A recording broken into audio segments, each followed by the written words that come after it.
Well, folks, it's the day after Halloween, but the Calgary Flames might still be wearing the scariest costume of all. Grown adults trying their best and not getting the results they want. But does it even matter? Because we all know, like, this is not the game today. That starts at 6 o'clock, but we still have a lovely 4-2 loss to break down. It's Afterburner with Cami and Ryan, a presentation of Bet365. Never ordinary. Use Code Nation to get started. And of course, you can help support the Youth Centers of Calgary by hopping on the Super Chat today to have your questions, comments, grievances highlighted during the show. The Flames do get a late push for a respectable 4-2 loss in Nashville, but they're also left with a lot of questions as they fall to 0-2-1 on their season-high 4-game road trip. Among the questions we'll get to in the show, who starts on the second half of a back-to-back when your starter gets yanked? How do you solve a problem like Connor Zary? And what in the world do you do with Zane Parekh at a pretty critical juncture in his first season with the Flames? And we got the barn burner vacation, so we're going to check in with those cats at some point. But first off, Ryan, what are your first thoughts on that lovely something we just watched? I mean, the first period was bad. The score flatters them for sure. It was bad. And I mean, I'll say this, up until this point, I think they had a stretch of like 6 games where you looked at the aggregate and went, that's some good hockey. They keep doing that, they'll be okay. And the problem is they're a team that at this point, they went through a stretch where their offense went cold. And then now they're going through a stretch where, they're like, it's like watching a Roadrunner cartoon where every time they make a mistake, it just sort of they end up stepping on that rake at a crucial juncture. And, this afternoon was a good example of that. And, their first period was not good. They made 3 pretty glaring mistakes at key times. They got down 3 goals and they just couldn't dig themselves out of it. And I mean, most hockey teams, if you're playing them in their own barn when they have last change, you spot them 3 goals and then try to chip away at it for 3 periods, you'll probably lose that game. And so, I mean, I think the stretch of strong efforts from this group screeches to a halt at 6. And once again, they find themselves looking up at 31 other teams in the standings. And, they're at a stretch now where, the call for moral victories was over, I think, 8 games ago.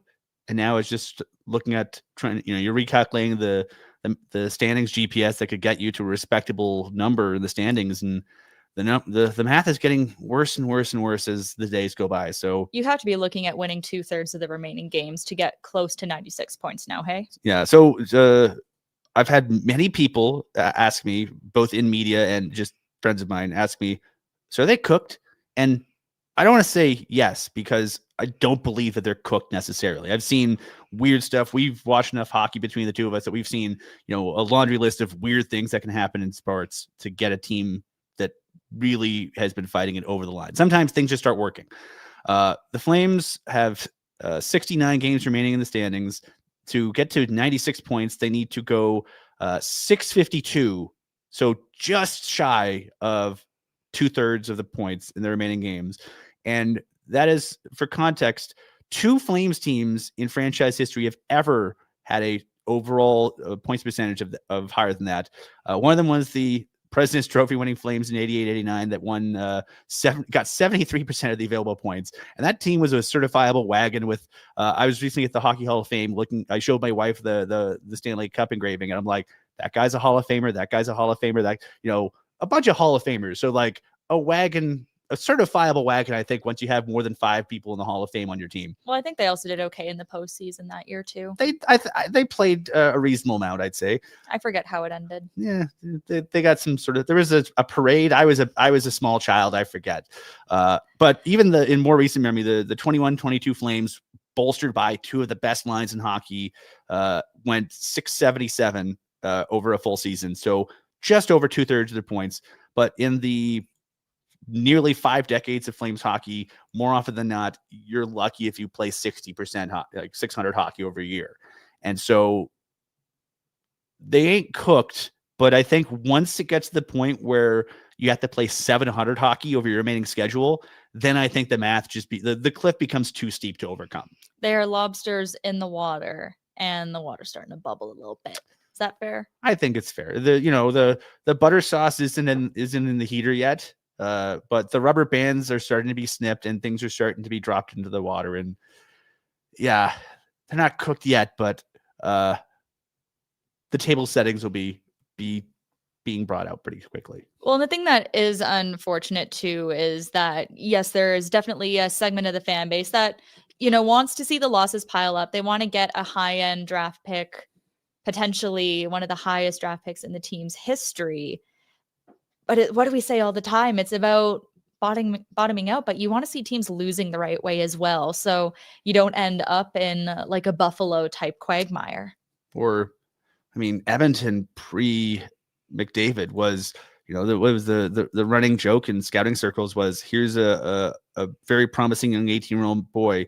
Let's see him get ruined by being sent to Edmonton to save the Oilers. And, if the idea is that, I think the nice thing for the Flames is that they have a pretty decent prospect group. So even if you do get, say, Gavin McKenna wearing a red sweater after mid-June, I don't think the perception will be, here's Gavin McKenna with no supporting cast, or Keaton Verhoff, whoever it ends up being, whichever promising young man they end up getting. Oh, we have a run in here, I think. Hello, friends. Hi, pal. How's the vacation?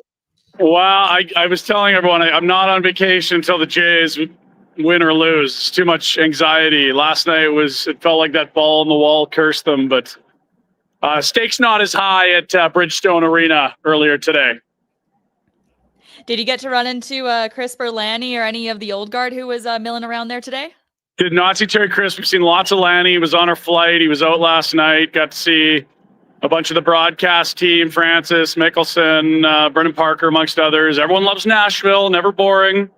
And neither was the Flames start, Ryan, as they don't look like they know how to defend very well for a team that I thought was rather adept at it with a less than star-studded decor last year. Yeah, I mean, that first one, end of a shift, I get it. You'd have had the defenseman make a nice. I'll give the Nashville defenders credit there for the point. They did a smart little job sort of switching sides and getting a pass in. But I think they also, the Flames at the end of a shift, no one, I want to say, I'm going to feel bad picking on poor Yegor Sharangovich, but both goals, Yegor Sharangovich sort of staring at the shooter going, oh, they're going to shoot. And it's it's the old "this guy scored" meme with somebody spectating as the goal scorer scored. I mean, I'll given their body of work, I'm inclined to give Coleman and Backlund a bit of a mulligan on overcommitting on a 2-on-1 on shorthanded. When you're down 2 goals, they're in a situation where they need to win games, and I that's a gamble that they probably feel comfortable making, but it blew up on them and they went back the other way and scored. But it wasn't a pretty first 20 minutes, was it, Pinder? No, the vibes were good with our crew. The Let's Go Blue Jays chants weren't taking hold in the arena as well as they'd hoped, but a few of the fellows made it on the broadcast. I know that there's an intermission segment done on one of our boys' Halloween costumes last night, dressed up as Cami, which was genius. And I think we even have a photo of the group after the 20 minutes of play from today's game. So it's a motley crew of 25, all shapes, sizes, genders, religious beliefs, alcohol consumption levels varying wildly, but a good crew nonetheless here on the Nation Vacation. Oh my God, did you make them all fill out like a self-identification form before they came on this trip or what? Just, Cami, the show is so huge that it's just all demos get hit. That's what I've learned. Yeah. Hey, I 25 of you too. You can start your own team. And we might not have been much worse than the Flames in the opening 20 if we were on the ice. I really thought it was a terribly flat effort for a team with one regulation win, again, against a team that theoretically is in their same sort of, third of the league, let's call it. Yeah, not impressive. I'm missing the desperation, the urgency. Like, it's not like guys aren't trying, but it's like, who is going to break something if they lose? Who is going to just say, screw this, we're fighting? And it's not like that turns losses into wins, but you'd love to see a little more desperation from the group. It's getting late early here, Pike. Like, you're talking about how they have to play to get to whatever. Like, one regulation win in 13 games. Fact. Last place in the NHL. Fact. Worst offense in the NHL. Fact. Like, even for this group to get to 500 would feel like a Herculean effort at this point. They need to go on a hell of a winning streak. I'll point out, Pinder, that for better or for worse, I had people in both Toronto and Ottawa flag me down and tell me how much they love the show. So pass it on to the boys. I'll also pass on that. Yeah, it'll be what they're. If we're gonna go with, fake NHL 500 to win half your games, they're what 2-9-2, so they're 7 games below even keel already. And they're. It's one of those things where, I hate to say this, but what's the two truisms I always hear from old hockey people are: you are what your record says you are, and you get the breaks you deserve. If you're battling and scrapping and whatever, at some point the chances start going the other way. And this was a game where I just think that this was sort of I've said this before, a microcosm of their season where they weren't great early, they got better, but they dug themselves too big a hole to dig out of. And season wise, I mean, 69 games left. Think weird stuff can happen, but 10 teams that tend to be in the basement come Halloween generally don't find their way completely out of it. Yeah, Montreal last year was the exception. I think they were last sometime in November, but Cami, you referenced it, St. Louis Blues the year they won, but I just don't look at this roster and say, this is just a miscarriage of justice. They'll figure it out. I'm like, well, the guys you're paying a lot of money for aren't looking great. And there's a lot of guys that look like they'd be fringes of other NHL rosters. And this is a group that they're grinding. Like you can see the coaching staff is this has not been fun. This has not been easy. And for a group that were dead set on 97 points, this is absolutely not going that way. And reality is starting to sink in, I'd suggest. Did you see that clip that Bobby Germany posted from the hot mic on the broadcast? No, I have not. Yasmin, are we able to pull that up right now? So, the coach, player, fan, what do we get? We are unsure if it is a Predators player or an official. Which is a fun question to have. I think it's a Predators player. It's cool. I can just read it out. So Ryan, basically the transcription is someone saying to Ryan Lomberg, "What the fuck are you complaining for? You guys are a fucking embarrassment these days." Yikes. I hope that's not an official. And that does sound like something you would say to someone on a last place team. Boy.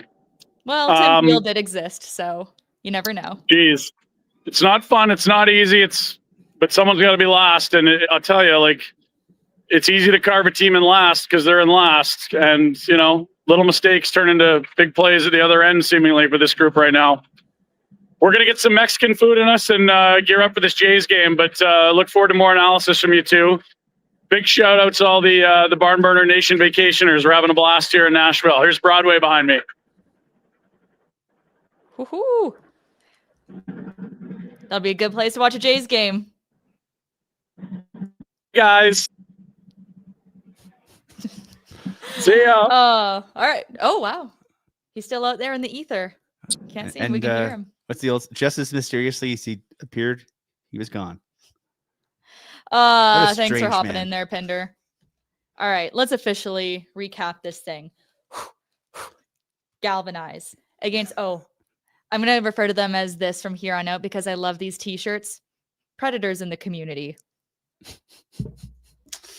Best t-shirts ever. They knew what they were doing. All right, so they strike first, 10.5 minutes in. It's a D-to-D pass, and Stastny has a point shot that's tipped by Michael Bunting for his third of the season, and it's Barron getting the second apple on this one. Not the start you want, especially after the Flames had come out with a little more heat than the Predators. They were shooting more for sure, and were controlling the bulk of the play, but a lot of perimeter shots. Yes. Yeah. You know what? Tipping culture, out of control. Out of control. And then, I wrote down in my notes, it says, "Oh God, no, they scored on the next shot." Because that on is the next exactly how 2 out of 3, out. The same defensive pairing, and one at they were in the. And maybe Wolf has screened a little bit, but oh gosh, that's 2 goals in 49 seconds, and it just kind of felt like after that, it's like How'd you come back from that? Yeah, I mean, they get, you get the stick on the pass, but then you don't follow up, and then you have the two defenders standing there with the guy in the slot, creating a wall of humanity for Dustin Wolf to try to see through, and then a puck just comes through that wall, and you got to try to react in a split second. So that's 2 for 2 that I go, oh God, I don't know what they expected Wolf to be able to do there outside of be 3 goalies wide at that point.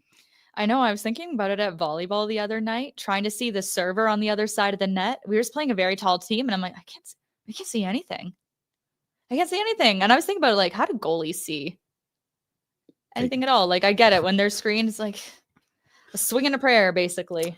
Yeah, and that many guys 10 feet ahead of you, you're like, well, I guess I'm just gonna hurl my body at some direction. It's like watching someone in what the kids call soccer.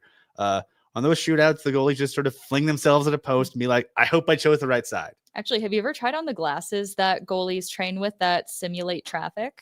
No. So you put on these glasses and they'll flash black, and you can change the setting on them, and it comes at random, and it's supposed to kind of imitate, what a goalie's able to see when someone big is coming in front of them.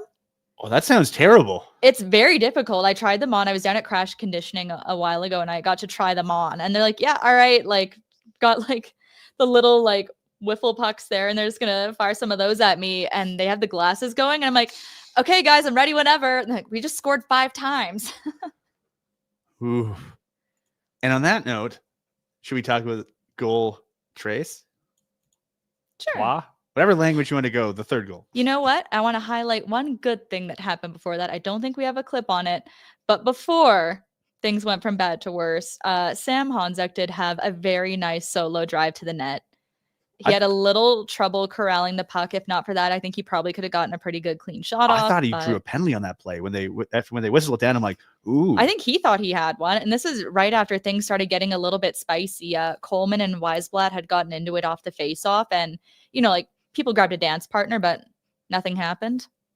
I think that was the one where Mike McCarron grabbed Backlund, and Kevin Ball just sort of saunters over and like, no. Mm-hmm. We're going to switch here. This isn't a fair fight. Yeah, pause off. So one nice thing did happen. Sam Honzek had a good drive there. But then, oh, look, the special teams are dire. So it's 3-0 as Jonathan Marsh. Backlund and Coleman.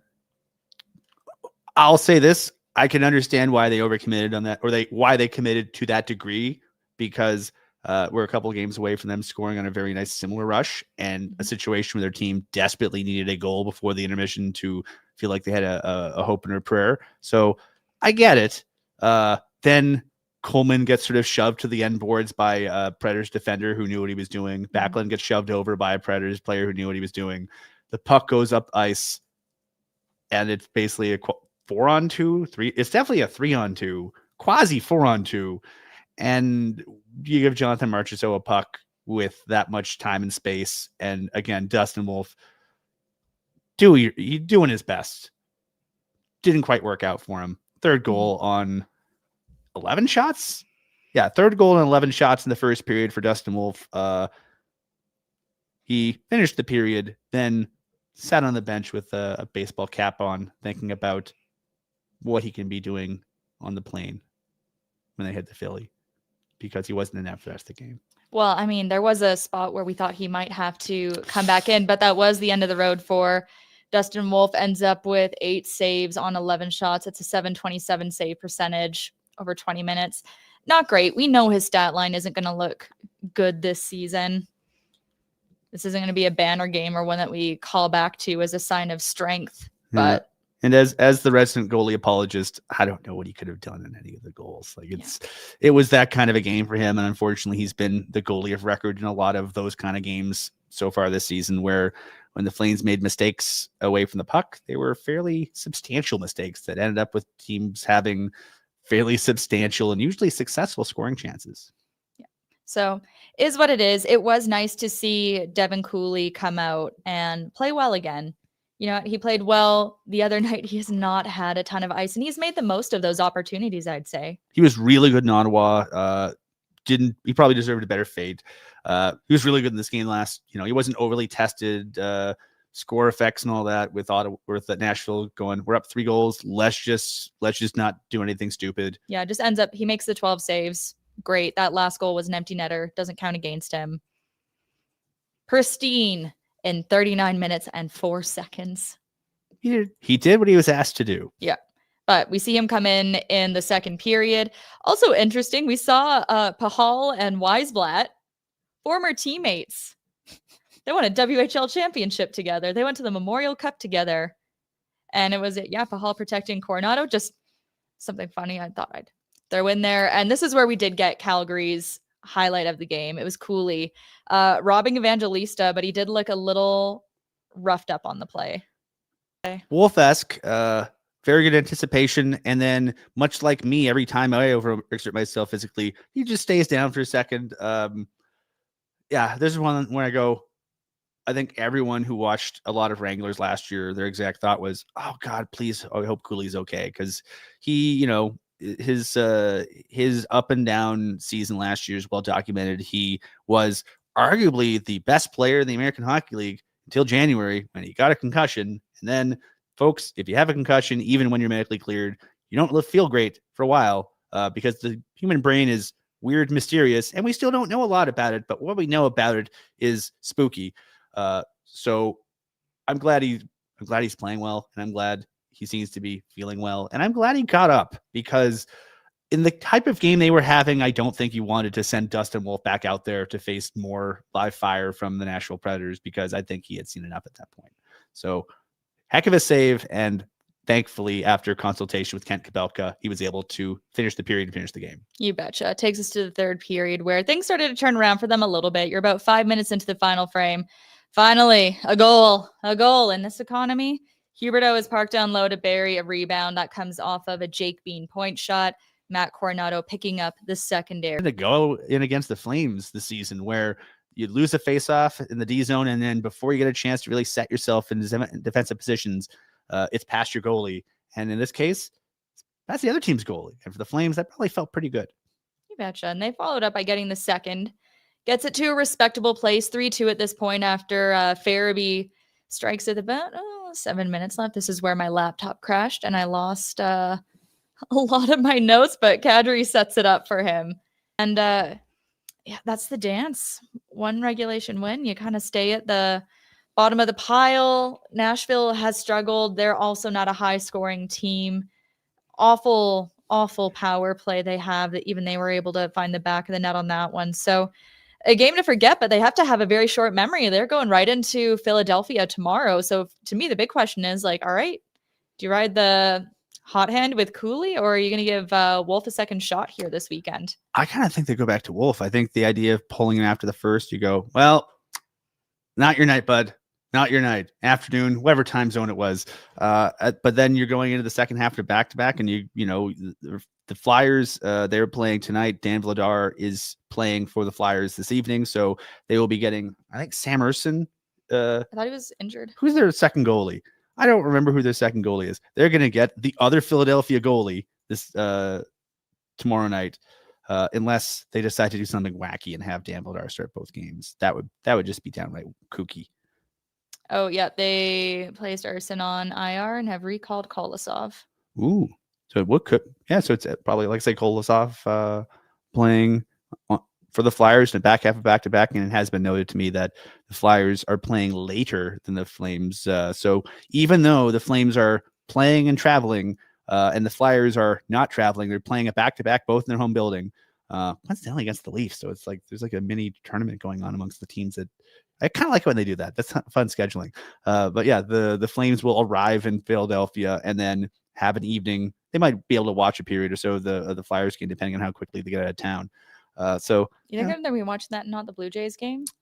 If they've truly called this season, the coaches will be watching the Flyers. The coaches will be watching the Flyers. If they are all watching the Blue Jays, that is the mark of them giving up on the season.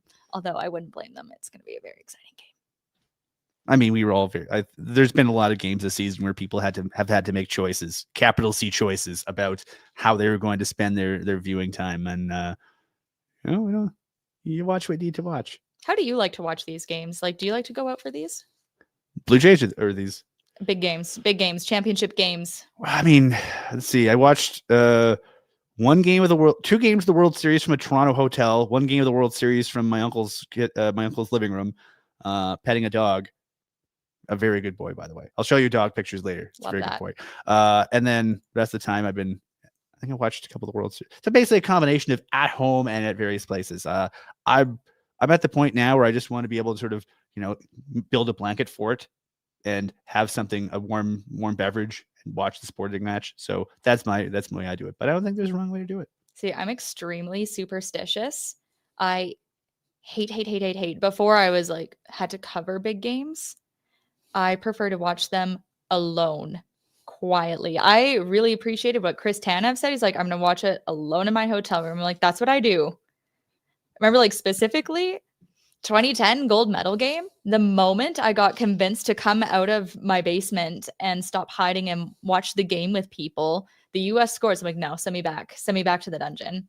I don't want to be around people. I will gladly celebrate with people, but I prefer to take these in alone.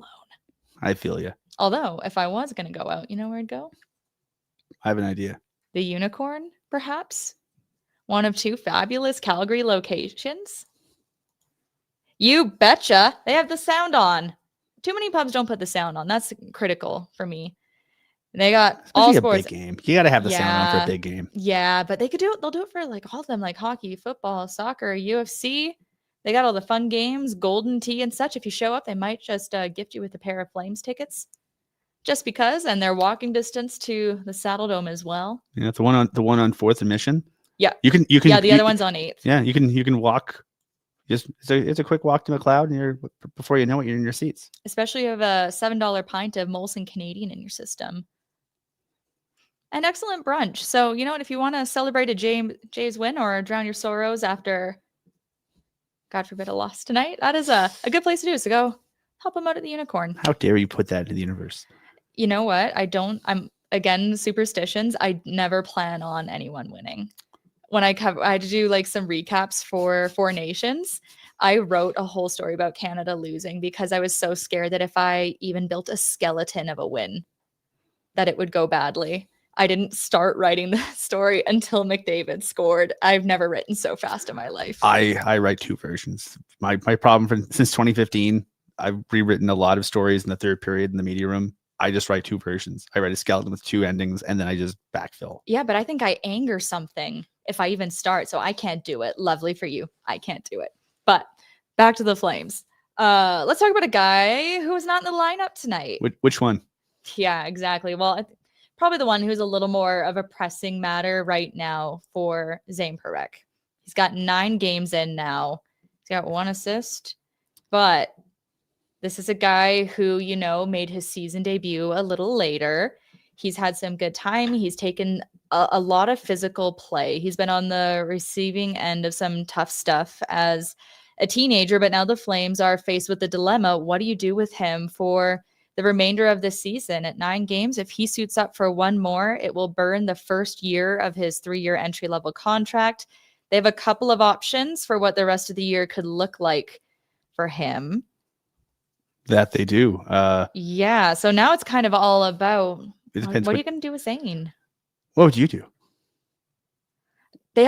So first off, they do have a couple of tools at their disposal that we should probably go through. What we call the stall mechanisms. Basically, he's not eligible to play in the AHL full time. He can go down for a conditioning stint, 2 weeks long, I believe. Yeah. Can he go more than once? No. There we go. So that's one mechanism they have at hand here. He could go back to junior. He would absolutely light it up. I mean, he would. Or you can stall until you could potentially get him off in early December to a World Juniors camp. Yeah. Didn't make the team last year. Well, I would be so shocked if he didn't this year. What we've seen the last couple of years. So I'll give a stick tap to former Seattle Times scribe. Now, I forget what his job title is with the Seattle Kraken, but one of their in-house folks, Jeff Baker, for pointing this out on social media. At least he's the one I found it from. And so I will credit Jeff for pointing it out. Essentially, once a player of 18 or 19 years of age, someone who's otherwise ineligible to play in the American League, once they've been a healthy scratch 5 games in a row, then they are eligible to be sent to the American League for up to 2 weeks. The player has to consent to it. And, if you haven't been playing a lot, odds are you probably consent to it.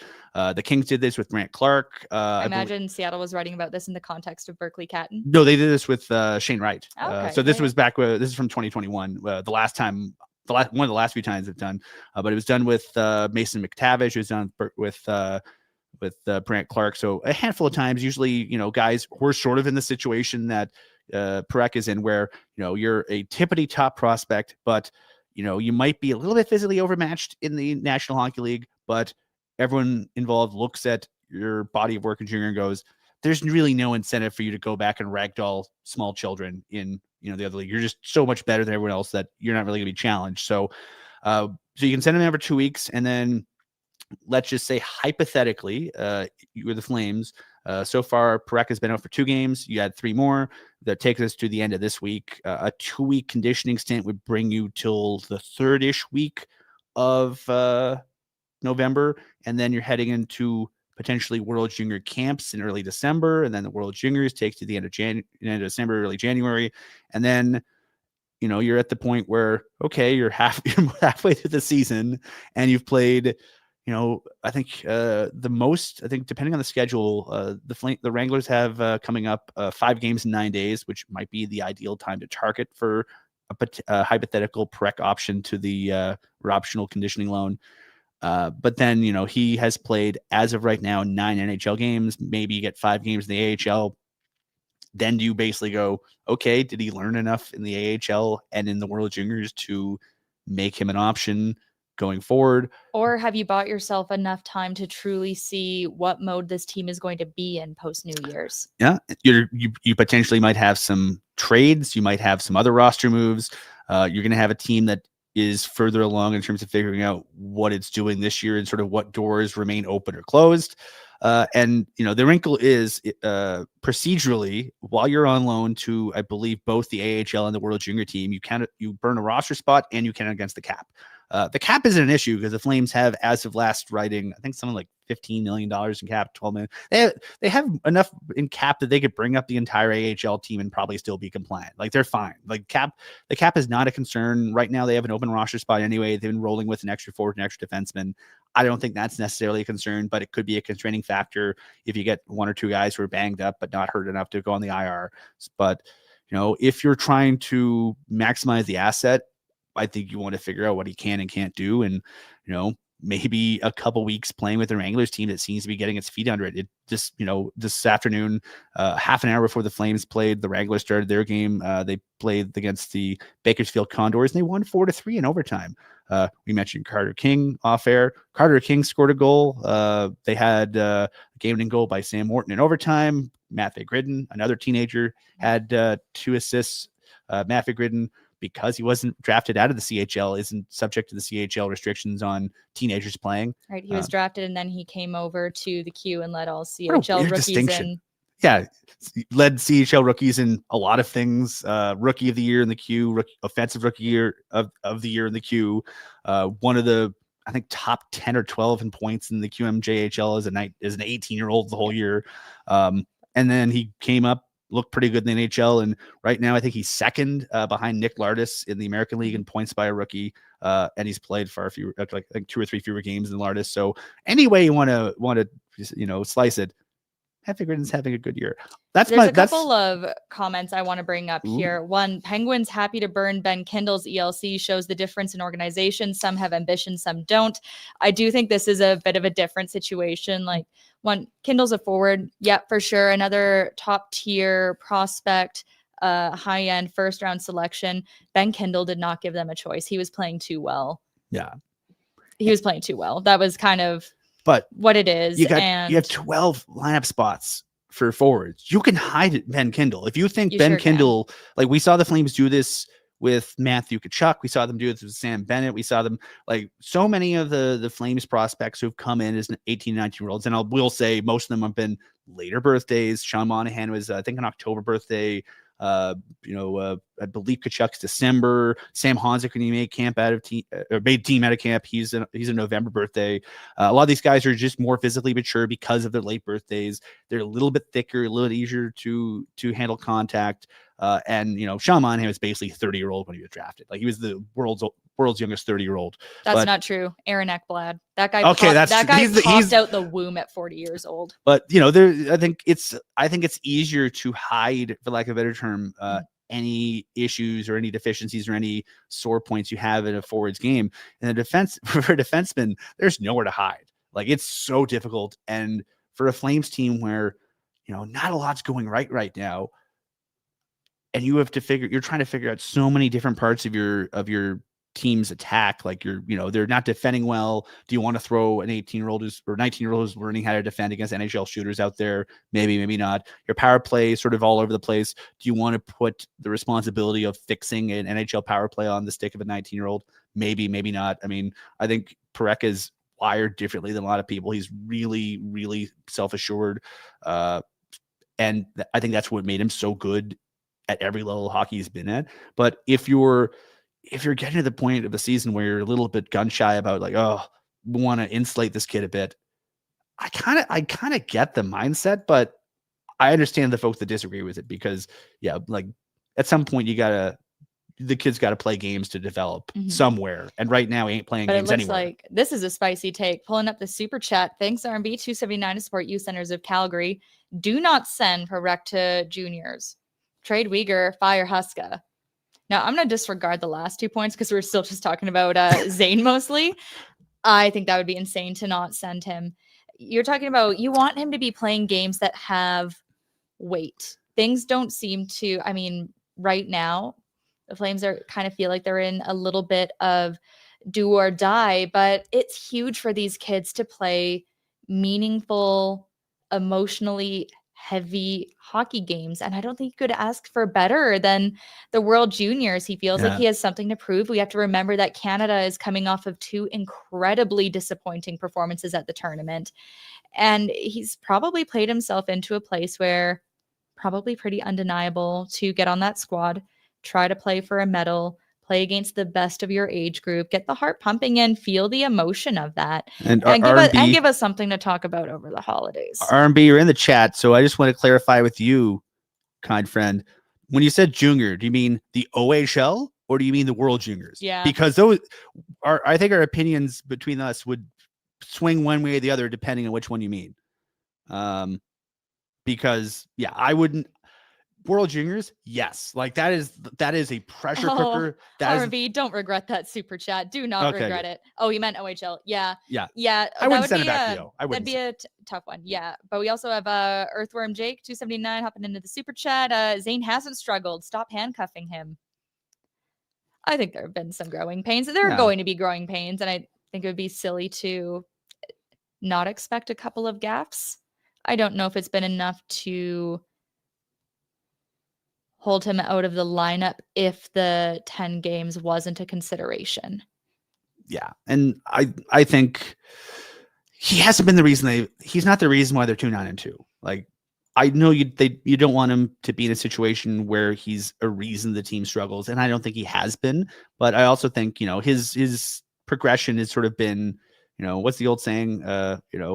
Progress isn't a straight line. He's sort of been all over the place.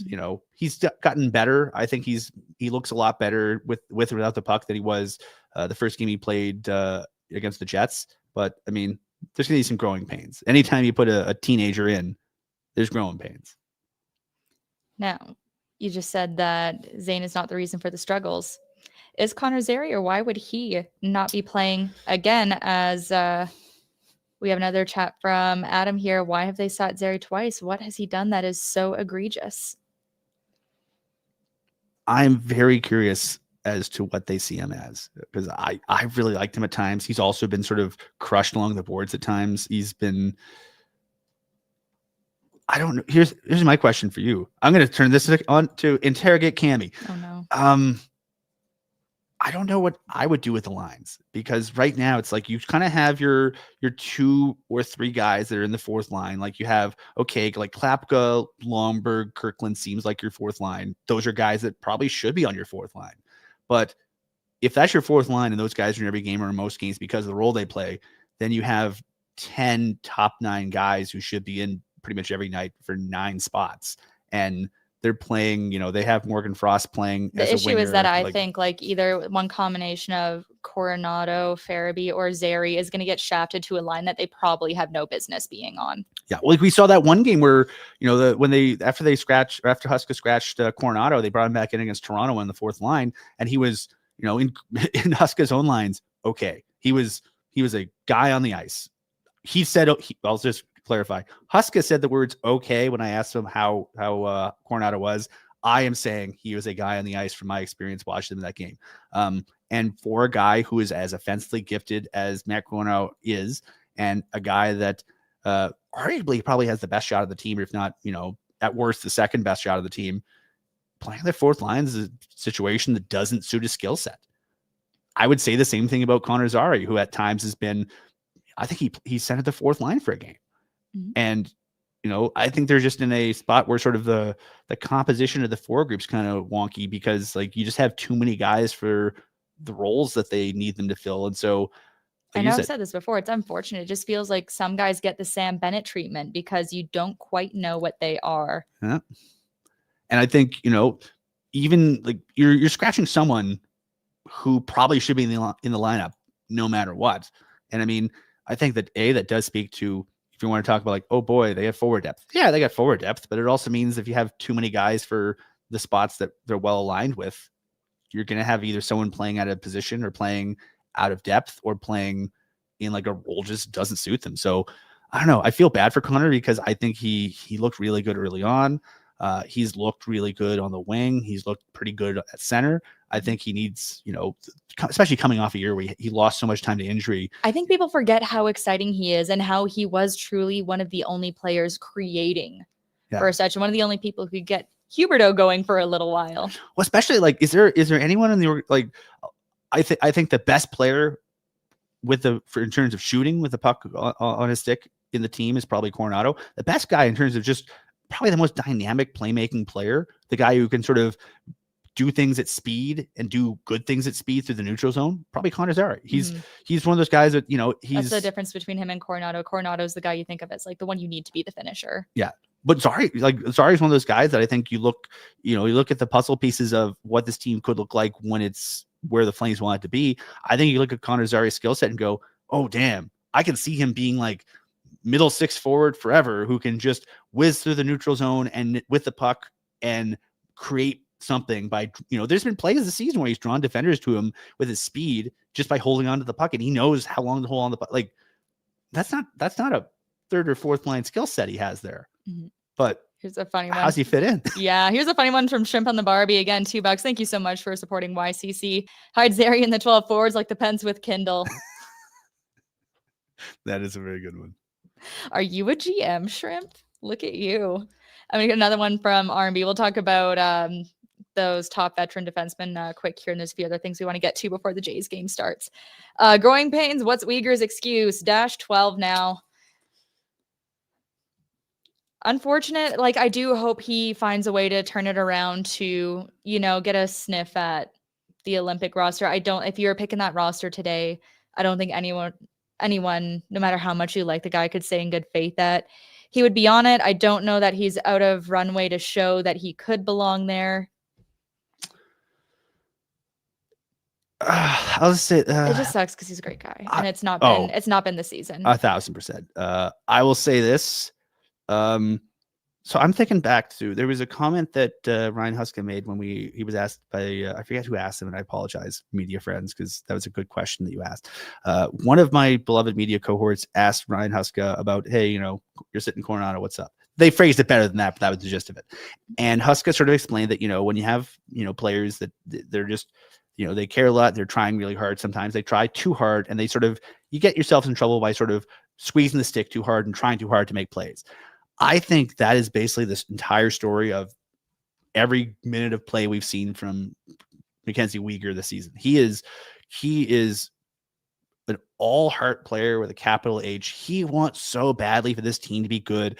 I don't think it's an effort issue with him. I just think it's having if there's anyone I could give like just the gift of removing whatever troubles are on their heart, I would give it to Mackenzie Weegar. Like if you could take the Olympics out of his mind, just let him play. But I think he really wants the team to do well. I think it matters to him as much, if not more, than anyone else in that team, maybe in the executives. I mean, I'm pretty sure if you put a lie detector test on anyone, they would all say that Mackenzie Weegar probably lives and dies on wins and losses at this point more than anyone else. And I feel for him because, you want guys that care, you want guys that it matters for, but it seems like he's just trying so hard, almost too hard in every shift. Like I'm thinking, I was in Toronto for the last game, and that last shift he had with like the 2 minutes left where they had the turnover and they gave up the game-winning goal, where it's just Weegar battling in the corner and he's trying to get the puck out, and he's trying so hard, and he's trying so hard he makes a play that if he wasn't trying so hard he might have gone glass now, but he tries to clear out all himself. Doesn't work out. He gets snatched out of air by McCabe, and then he gets out of the corner and he races to the point to try to get the puck out again, and John Tavares just nudges it past him, so he can't quite reach it. And then because he's trying so hard, he's suddenly out of position, and they have a down low 3-on-2, and they score. That's his entire season. He's trying so hard, and the trying so hard has not worked for him. And I don't want to tell him to not try hard, because that's his entire. You don't get from being a 7th rounder to being an alternate captain of an NHL team in the mix for Team Canada by not trying hard. He's wired to try hard. And I think that's what makes him so good, but it's also hurting him this year. Yeah. So still, honestly, probably time to turn that around if you're Hockey Canada brass.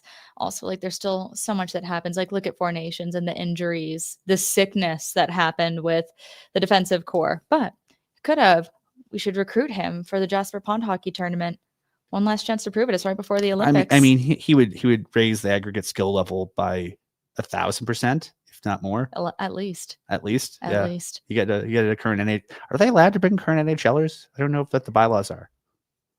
I don't see anything here that says you can't, but it's coming back to the Fairmont Jasper Park Lodge, January 23rd to the 25th. That is 3 days of paradise. Lake Mildred, surrounded by your best buddies in the Rockies. So 4-on-4, teams of 4 to 8 players battling it out for the coveted Jasper Cup. And if you to make it to the finals, goodness gracious, you'll be skating away with some exclusive prizes to prove it. That cooler the guys came back with last year, the Yeti one, incredible. That was insane. I wanted that so bad.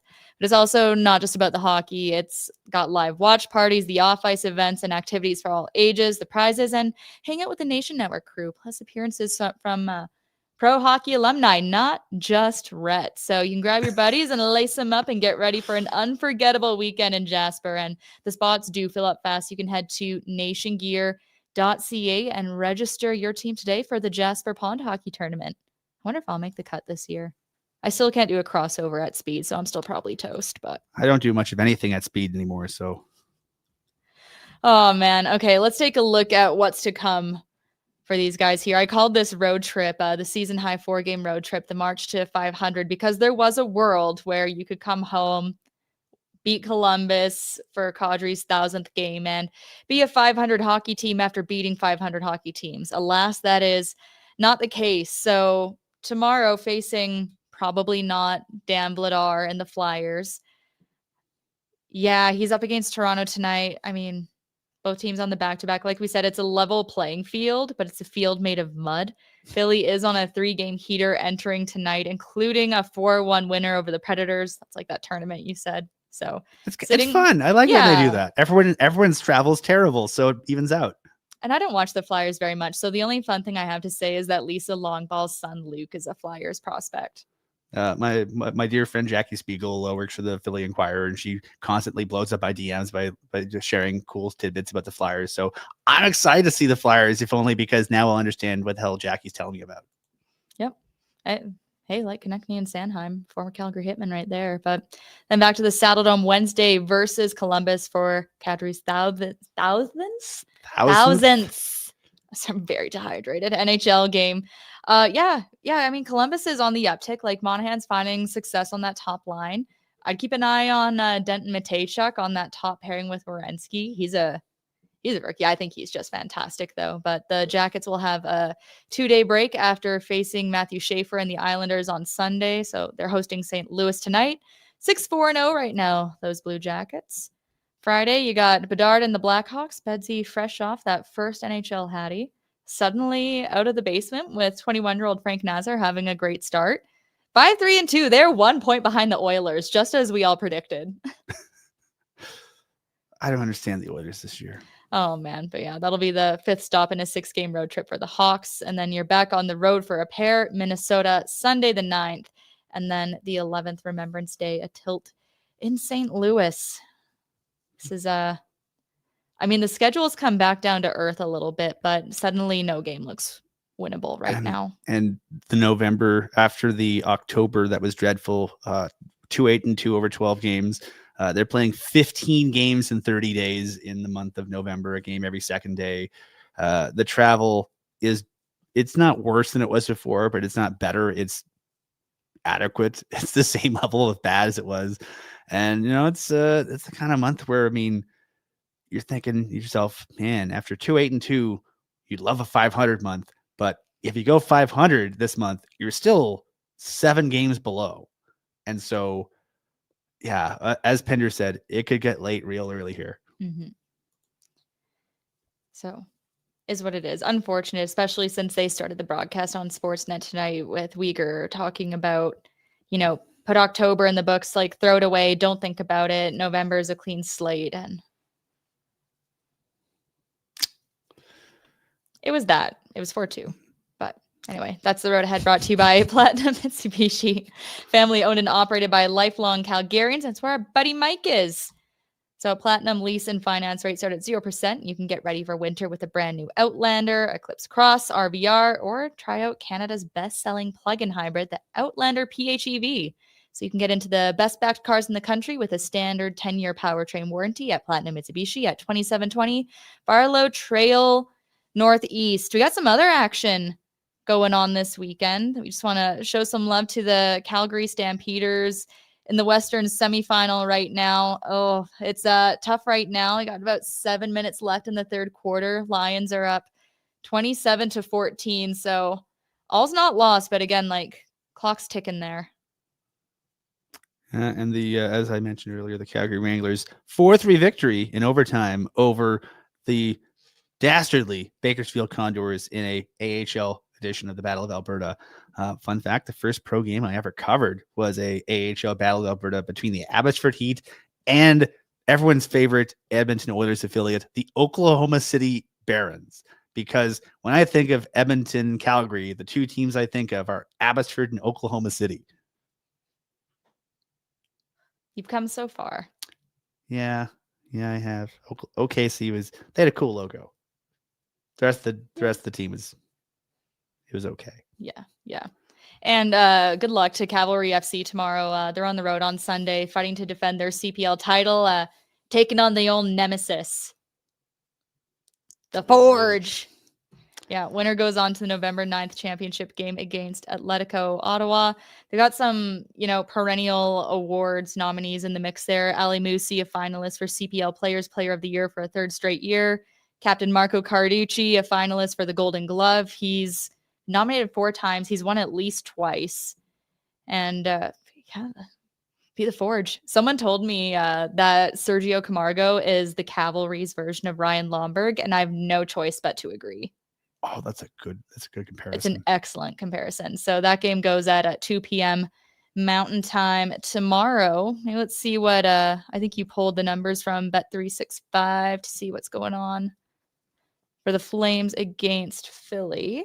With a scintillating 5 p.m. start on Sunday on the road in whatever the hell the building is called in Philadelphia now. The Xfinity Center? Something like that. They changed the name again. It was named after a phone company or a bank or something, and now it's named after something else. Let me scroll.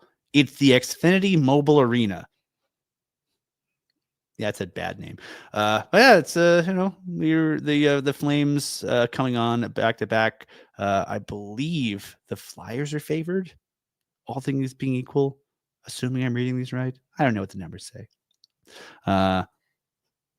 But yeah, I don't know. As Cami mentioned, it is we call it a scheduled loss if you are a team that played last night and then are playing a team that is rested. This is a situation where both teams played tonight / today, and the Flames traveled, but the Flyers didn't. But the Flyers are playing later. So who has the real advantage here? Neither one. My guess is probably the home team. So I would assume that the Flyers are favored. Yeah, I wonder how long the travel time is. That looks like one of those stupid short flights that you always see the maps of Taylor Swift's jet taking. It's an hour and a half. Climate criminal. Hour and a half. But Oh. it's also like this road trip is very weird because it's shaped like an S where they go Toronto, Ottawa, back down to Nashville, cut over back to Philadelphia. So they go in and out of the Eastern time zone a couple times because, why not? Yeah. So if you want to go for the underdogs, you can go Flames. Brian's assessment is correct here. Maybe it is. Maybe it isn't. I don't know.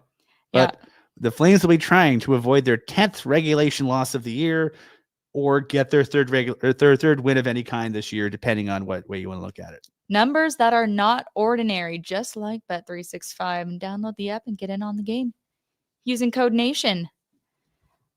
Oh gosh. Okay. I'm just counting down the minutes till the Blue Jays, honestly. We got a super chat here from Scott S. Thank you so much. $6.99 for you, Centers of Calgary. Do you think they'd trade one of their 10 forwards, even if it's a trade they lose, to fix the logjam? I don't see how this continuing is productive. Oh, Craig Conroy would get raped for a trade that he knows he's going to lose. Yeah, I think what's I'm going to throw out a Brad Treliving joke. When you're in trouble, teams don't throw you life preservers; they throw you anvils. And so, it's you're not going to get value in trades. You can get a mafia style shakedown if you're doing anything right now. To me, I mean, there's so many Oilers fans in the chat. I guess the prime example that comes to mind for me is Hall for Larson. They knew you needed a defenseman. You got fleeced. Yeah, so I mean, it sounds like a cliche, but the solutions are going to have to come from inside that room because, I don't think you're going to trade your way out of this start. I don't think you're going to. I just think it's cliche, but the only way out is through. And yeah, it's been a long year already. We're 13 games in. Yeah, but I mean, yeah, it is a bit of a logjam there. Long way to go. We're going to have this conversation 5,000 times this year. So at least we have Blue Jays to believe in right now. We're just over half an hour away here. Oh, looks like we got a touchdown for the Stamps. 27-20. Nice. All right. We got some life here. And I'd be remiss in my duties if I didn't point out the fine and more than fine, the superlative work of our colleagues over at Blue Jays Nation. So the folks at Blue Jays Today have been doing a fantastic job. So if you haven't been watching that show, you're missing out. This might be a good time to tune in and jump in. They do watch-alongs on their channel. Blue Jays Nation has all your coverage pre, post, and during the game. So if you're looking for somewhere to share your anxiety for the next several hours as the Blue Jays attempt to capture a championship in their second Game 7 in as many rounds.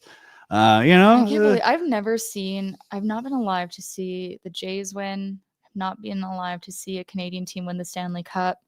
Like, thankfully, like the Raptors have come through. I'm old as hell. I was alive in '93 from Montreal. That was fun. Good for them. They're a fun bunch. But it'd be nice.